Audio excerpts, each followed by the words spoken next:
Ayan, hello mga kaemotero. Kumusta na kayong lahat, no? Magandang panahon, magandang umaga po sa ating lahat. Naway pagpalain tayo ng puong may kapal at ang bawat isa natin ay nasa maayos na kalagayan.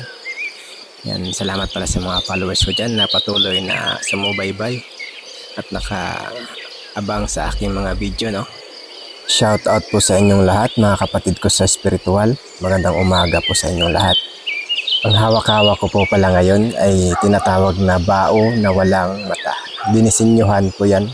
Ang bao na walang mata, uniyog na libon is nasa loob. Dinisenyohan ng mata tsaka kamay na sumisimbolo ng pagkakaisa at malawak na pananaw sa buhay. Ang isang mata ay sumisimbolo po ng ating amang may likha na kahit saan ka man paroroon at naroroon hindi ka makakatago at lagi kanyang nakikita. At ang mga kamay naman ay simbolo ng pagkukonekta sa bawat isa.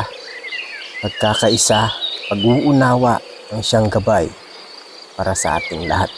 At ang bao libo naman o niyog na walang mata ay pangkalahatang depensa sa panggamutan, kumbate spiritual.